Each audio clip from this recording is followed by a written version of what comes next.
The origins of the blood trolls are not directly tied to Gahun, as one would expect, but rather to Hakkar the Soul Flare.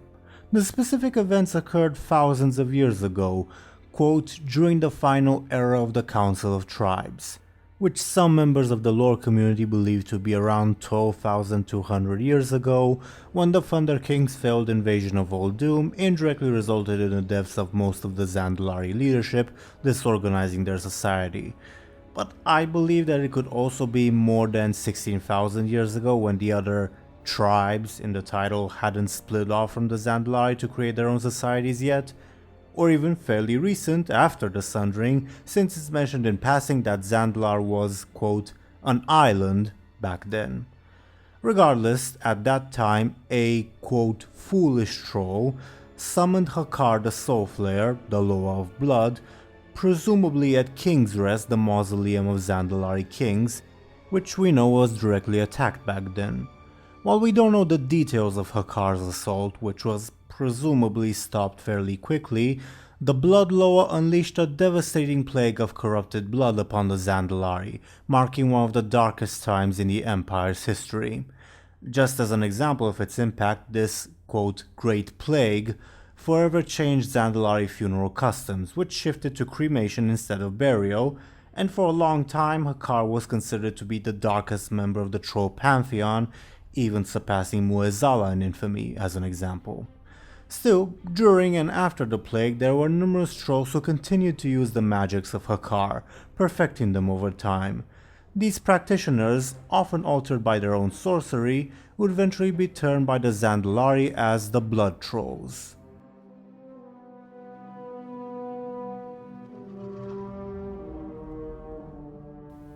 In terms of official lore, we don't know how, why, or when the Blood Trolls shifted from worshipping, or at least using the powers of Hakkar, to becoming the servants of Gahun. I have two strictly personal theories as to those events, namely either that this shift happened slowly, over time, as the Blood Trolls came to live in Nazmir, or that they purposely sought out the power of Gahun. Long ago, way before Hakkar's plague and the Council of Tribes, it's been heavily implied that Troll civilization probably began in modern-day Nazmir, likely in Zul'Nazman, surrounding Uldir. It's implied, however, that malicious whispers and forbidden rituals soon began plaguing these ancient trolls, until the first Zandalari king, the Tsar, led an exodus of his people, quote, out of the muck and mire, to the south and established Zuldazar. Later in the story, in regards to how the first blood trolls, the practitioners of Hakkar's blood magic, came to live in Nazmir, I would presume that they would come to be persecuted by mainstream Zandalari society and thus chose to exile themselves in the backwater of Nazmir. There, like the first troll civilization, they would fall prey to Gahun's whispers and would come to worship him.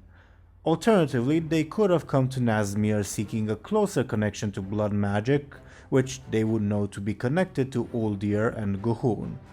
Now, my second theory is dependent on whether troll civilization truly began in Nazmir or not, namely because the sources we have which imply this, most notably the cracked tablets south of Zul'Nazman, whose text you can see on screen, can also be interpreted differently than the way I presented them in the beginning. This alternate interpretation would be that Nazmir and Zul'Nazman were also parts of the Zandalari Empire until Hakkar's plague, and were only abandoned by the mainstream Zandalari after the Blood Trolls moved in. The main argument in favor of this second interpretation being that the cracked tablet mentions, quote, our kingdom, when the Zandalari kingdom was only established by the Tsar once he built Zuldazar. However, you could also interpret our kingdom as metaphorical, sort of implying our nation, our country, kind of how in real-world Chinese the term for China can be translated as the Middle Kingdom. My other argument in favor of this second interpretation instead of the first one is the existence of roads, albeit ruined ones, that connect southern Zuldazar with Zul'Nazman and Uldir. It would be odd to build these unless they were part of the same society, especially given how, if we follow the first interpretation, Zul'Nazman was this cursed place tainted by forbidden magic and dark history. Now, there's also the weathered Nazmani tablet, but its text can be interpreted in support of both interpretations.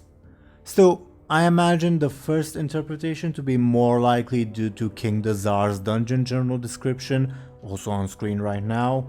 While you can interpret muck and mire to be metaphorical, Exodus is hard to name as anything else.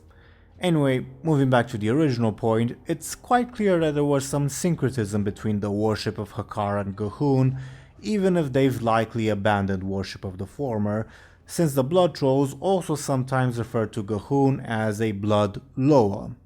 Funnily enough, even Johnny, a different Loa, refers to the blood trolls as the quote fools and quote idiots who quote serve the blood Loa, either implying Hakkar or that mainstream troll society also views G'huun as a sort of Loa.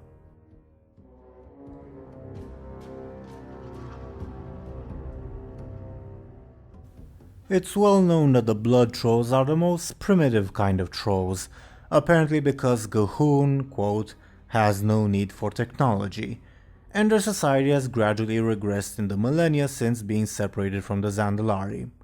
However, other than some general facts, they also seem to lack a clearly defined social hierarchy. While they are divided into 3, possibly up to 6 tribes, they do share the following commonalities. They unconditionally worship and serve G'huun, men must obey the women without question, and there is a universal leader of the blood trolls, the Grand Mada, though we don't know if that is a permanent or temporary position or how they're even chosen. Otherwise though, they seem to have a very informal society. Their leadership tends to have various seemingly arbitrary titles, including Elder, High Priestess, War Mother, Butcher Queen, and Corpsemonger, with no apparent hierarchy between them. Their capital, Zul'Nazman, is also really more of a collection of villages inhabiting the ruins of this ancient city. The way they treat the males in their society also tends to vary. They are almost always slaves, termed drudges, but on the other hand, the Natha'vor tribe women actively cannibalize them, while on the other hand, the Zalamar and Nazmani blood troll males are allowed to fight the Zandalari if they prove themselves worthy, which in the case of the Zalamar means surviving heavy torture. On the other hand, when Zul was revived by G'huun, the blood trolls unquestionably followed his commands despite him being a male. Also, side note, male blood trolls use the term Mada to refer to all females, even though not all females actually have that title.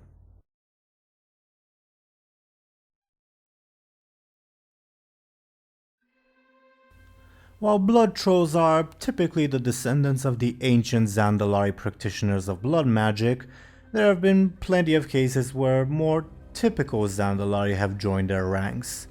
The most notable defection took place several centuries ago, when many of Bwonsamdi's worshippers in Nazmir decided to take up worship of G'huun, slaughtering many of the still loyal followers.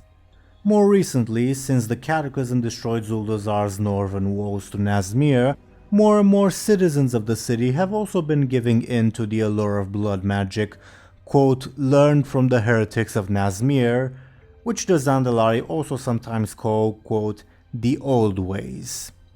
Otherwise, before the events of Cataclysm and Battle for Azeroth, the blood trolls are mainly seen as boogeymen, monsters which haunt children's nightmares, and not an actual imminent threat. While Nazmir was definitely a dangerous place from which few Zandalari returned due to the blood trolls, generally speaking, at least according to Jani, at least some of the roads in Nazmir were relatively safe to travel, namely the ones pilgrims took to the shrines of Bwonsamdi, Torga, and the other local Loa.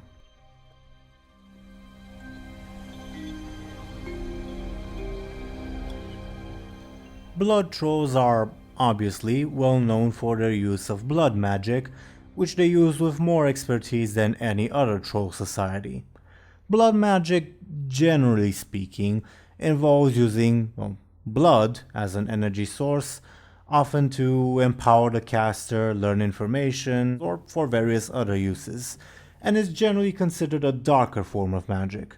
The blood trolls, however, have uniquely also used their blood magic as a tool for necromancy, to create morphines, and also as a general means to corrupt the target, bending them to the will of G'huun. The most notable example are the Krogs, who are the corrupted tadpoles of the lower Krag'wa. G'huun also personally instructed the blood trolls through his whispers to engage in cannibalism, making them believe that they will gain the strength of those they devour.